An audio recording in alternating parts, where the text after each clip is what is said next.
माधव, अब तुम्हें अपने आप को संभालना होगा। कब तक ऐसे उदास रहोगे? देखो ना, तुम्हारे पास किस चीज की कमी है? अच्छी नौकरी है, घर परिवार है, न जाने फिर भी तुम क्यों उदास रहते हो? मुझे खुद समझ में नहीं आ रहा मैं क्या करूं। किसी चीज में उत्साह ही नहीं है। जिंदगी एक रूटीन हो गई है, वही घर वही दफ्तर, एक ही रूटीन चल रही है, घर से दफ्तर, दफ्तर से घर। आप हमारे परम मित्र हो, जीवन की छोटी छोटी बातों पर निराश करते हो। मैंने सोचा कि आपका हाल पूछूं, लेकिन आप हैं कि नकारात्मकता के समंदर में डूबते ही जा रहे हो। अरे भाई, आप तो नाराज हो गए। अच्छा बताइए, आपकी सकारात्मकता आज कहाँ जाकर कौन सी नारेबाजी करने वाली है? आजादी का अमृत महोत्सव। आजादी का आंदोलन? ये तो बहुत पुराना हो चुका है। फिर से उसी कैसेट को बजाकर क्या हासिल कर लोगे? आजादी तो अब पुरानी हुई है, लेकिन हमें जरूरत है इस आजादी को और बेहतर बनाने की। नकारात्मकता से आजादी, भेदभाव से आजादी, अस्वच्छता से आजादी। आजादी की गुणवत्ता को बढ़ाना ही हमारा परम धर्म है। तब जाकर के हम भारत को एक महान सत्ता के रूप में स्थापित कर पाएंगे। लेकिन यह तो बड़ा कठिन कार्य लग रहा है। क्या यह संभव है? असंभव को संभव बनाते हैं चट्टान जैसे मजबूत इरादे। आओ तुम्हें आज एक ऐसे ही क्रांतिकारी की कथा सुनाता हूं, जिनके सरकार की स्थापना अगस्त 1942 में हुई थी और उत्तर में नीरा नदी के तट से दक्षिण में वारणा नदी के तट तक इनकी ही सरकार थी। और इस इलाके के 650 गांवों के लोगों ने ब्रिटिश हुकूमत को मानना हमेशा हमेशा के लिए इनकार कर दिया था। वह थी नाना पाटिल की पत्री सरकार। सुनो सुनो सुनो, सभी गांव वालों सुनो। यह देश आजाद देश है। अब कोई भी फिरंगी सरकार को टैक्स नहीं देगा और यह हमारे स्वतंत्र भारत की पत्नी सरकार का आदेश है। भाई तुम कौन हो और इन फिरंगियों के खिलाफ खुलेआम बोल रहे हो? तुम्हें डर नहीं लगता? मैं नागनाथ अन्ना नायकवाड़ी, मैं पत्नी सरकार का योद्धा हूँ। यह भूमि छत्रपति शिवाजी, छत्रपति संभाजी महाराज की भूमि है। हमें उनके महान आदर्शों को आगे बढ़ा करके अपने इस देश को अंग्रेजों से मुक्त कराना ही होगा। मैं भी हमारी इस पत्री सरकार में शामिल होना चाहता हूँ। मैं कई वर्षों से स्वतंत्रता के आंदोलन का हिस्सा हूँ और अब लगता है मैं शस्त्र उठाकर ही आजादी लेनी होगी। पिछले सप्ताह जब मुंबई में महात्मा गांधी ने भारत छोड़ो का नारा दिया तो इन अंग्रेजों ने हमारे नेताओं को जेल में बंद कर दिया। क्या गांधी जी जेल चले गए? तो क्या अब ये आजादी का आंदोलन रुक जाएगा? नहीं मित्र, हमने सतारा सांगली ये आजाद करा लिए हैं। अब स्वराज को हमें आगे बढ़ाना है। गांधी जी के नेतृत्व में अगस्त क्रांति के आह्वान के साथ हमने सशस्त्र क्रांति शुरू कर दी है। जी हाँ, गांधी जी तो आजादी के लिए 100 बार जेल जा सकते हैं। इसीलिए तो गांधी जी के योगदान को याद करते हुए आज भी हमारे महाराष्ट्र में महिलाएं खेती करते हुए ये ओवी, ये कविता गाती हैं। गांधी माझा सखा गे ओवी त्याला गाऊने तुरुंगामध्ये जाविंगे स्वराजे मिळूया। मतलब गांधी हमारे भ्राता जैसे है और जेल में जाने के बिना हमें स्वराज्य नहीं मिलेगा। और साथ ही नानाजी पाटिल के लिए भी यह ओवी गाती है। नाना माझे सखा गे ओवी त्याला गाऊने त्याचा संगे लड़ता लड़ता स्वराज्य मिलूया। नानाजी के साथ लड़ते लड़ते ही हमें स्वराज्य मिलेगा। नानाजी का नाम तो बहुत सुना है, लेकिन कभी उनसे मिलना नहीं हुआ। चलो पत्री सरकार के प्रमुख नाना जी पाटिल से तुम्हें मैं मिलवाता हूँ। लेकिन पहले एक काम करते हैं, हम फिरंगियों के एक दफ्तर और पोस्ट ऑफिस को जलाते हुए चलते हैं। दोपहर में कहीं कहीं छिप जाएंगे, शाम को चलते चलते फिरंगियों के डाक बंगले को जलाते हुए नाना पाटिल जी के से मिलाएंगे। तो चलो चलते हैं और जलाते हैं फिरंगियों के काले करतूतों के अड्डों को और शाम को मिलते हैं हमारे प्रमुख स्वतंत्रता स्वराज के प्रमुख नानाजी पाटिल से। भारत माता की जय हो। भारत माता की जय हो। हम यहीं रुकते हैं, नाना जी यहीं पहुंचेंगे। आज तो मजा आ गया। इन अंग्रेज अधिकारियों के बंगलों को जलते हुए देखकर, इन्हें आग से बचते हुए भाग के देखकर कलेजा ठंडा हो गया। आज सच में मजा आ गया। इन फिरंगियों के कालो करतूतों को, अड्डों को हमने जलाकर खाक कर दिया। अन्ना, कुछ देर पहले एक लड़की आपको इस ठेले में खाने का सामान देके गई। देखते हैं क्या दिया है इस ठेले में। वो लड़की, वो नाना पाटिल जी की बेटी है। क्रांतिकारियों को हथियार और संदेशों की चिट्ठियां पहुंचाने का काम करती है।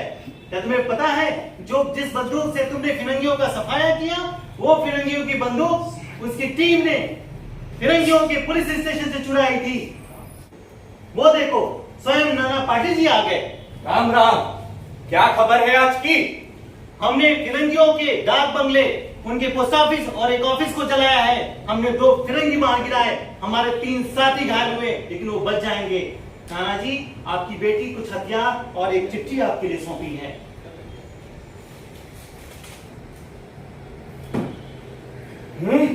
अंग्रेजों ने अपने अत्याचारों को बढ़ा दिए हैं। सूचना के अनुसार भवानीपुर के पुलिस स्टेशन को मिट्टी में मिलाकर बंधकों को आजाद करेंगे। ठीक है? यह कौन है? नमस्कार, मैं आपकी सरकार में शामिल होने आया हूँ। आपकी वीरता को देखते हुए तो मुझे छत्रपति शिवाजी महाराज की याद में लिखा हुआ एक कोड़ा याद आ गया। प्रतापगढ़ किले के समीप जब अफजल खान ने शिवाजी महाराज को उनसे मिलने बुलाया, अफजल खान शिवाजी महाराज को देखते हुए बोलता है आओ शिवाजी, आओ हमारे गले लग जाओ। लेकिन खान ने महाराज से दगा करना चाहा और उनकी पीठ में खंजर घोंपना चाहा। कहते हैं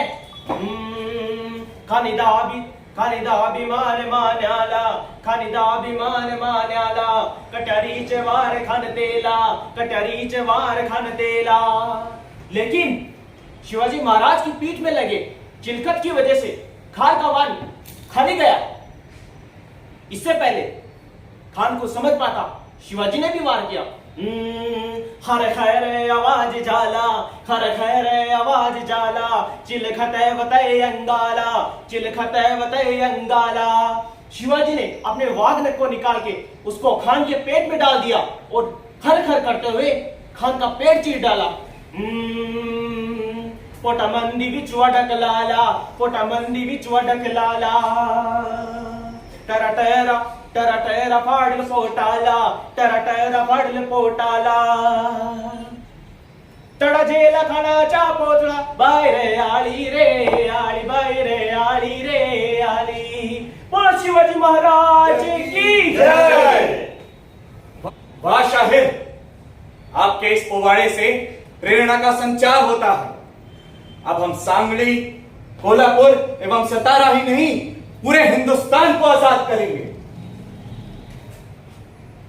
पाटिल जी, आपने सरकार का नाम पत्री सरकार क्यों रखा है? क्या मतलब है इस नाम का? वास्तव में यह प्रति सरकार है। अंग्रेजों के सरकारों के प्रति, यानी उनके सरकार को हटाकर यह नई सरकार है। और इसे पत्री सरकार कहने की एक और वजह है। तुमने कभी देखा होगा घोड़े के पांव में लोहे की पत्ती डोबते हुए? ये पत्री लोहे घोड़े के पांव को गर्मी से बचाता है। ठीक उसी प्रकार हम गद्दारों के और अंग्रेजों के खबरियों के पैर लाठी से ठीक कर देंगे, ताकि वो गर्म रहें। आज मैंने उन्हीं खबरियों में से एक को बुलाया है। उसे नहीं पता कि मैं ही नाना पाटिल हूं। देखो, वह आ गया। नमस्कार। गोरे साहब नहीं दिखाई दे रहे? मिलाएंगे, तुम्हें गोरे साहब से भी मिलाएंगे। उन्होंने ही तो हमें भेजा है। ये लो पैसे और कुछ खबर बताओ नाना पाटिल की। पत्री सरकार के लोगों को कल सतारा में देखा गया। वहां पुलिस स्टेशन नेस्तनाबूद करने का प्लान है नाना पाटिल का। तुमने नाना पाटिल को देखा है? नहीं, मैंने नहीं देखा। लेकिन एक बार अंग्रेज उनको पकड़ लेंगे तो मैं तो माला माल हो जाऊंगा। मैं ही हूं नाना पाटिल। माफ कर दीजिए मुझे, माफ कर दीजिए मुझसे भूल अन्ना! गई, माफ कर दीजिए, माफ कर दीजिए। ले जाओ माफ कर इसे, दीजिए, माफ कर समझा दो दीजिए। इसके पैरों को माफ कर दीजिए, और इसके माफ दिमाग कर को दीजिए। कि माफ कर बद्री दीजिए, सरकार क्या है। माफ कर दीजिए, माफ कर दीजिए, माफ कर दीजिए, माफ कर दीजिए, माफ कर दीजिए, माफ कर दीजिए, माफ। पाटिल जी, कल के पुलिस स्टेशन को जलाने में मुझे भी शामिल कर लीजिए। पहले तुम कुंडल गांव जाओ, वहां के शाहूकार को उठा लाओ। उस शाहूकार ने जीना हराम कर रखा है कुंडल गांव का, और साथ ही साथ गिरवी जमीन के कागज भी उठा लाओ। अन्ना, कल हम भवानीपुर के पुलिस स्टेशन जाएंगे, वहां से हथियार लूटकर बंधकों को आजाद करेंगे। उस कवि को कहना छोटी डिंडी निकालकर पुलिस स्टेशन तक पहुंचेंगे। चलो।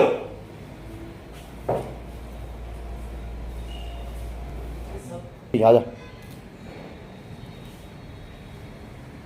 अच्छा हुआ आज हमारे एरिया में कोई वारदात नहीं हुई। अब तो चारों तरफ भारतीय लोग हमारे खिलाफ विद्रोह कर रहे हैं। फिर भी ठीक है, लेकिन इन पत्री सरकार वालों से बचकर रहना पड़ेगा।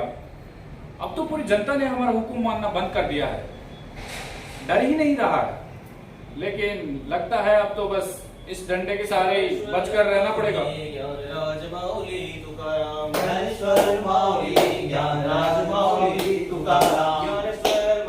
अरे रुको, क्या ये दिंडी पंढरपुर को जा रही है?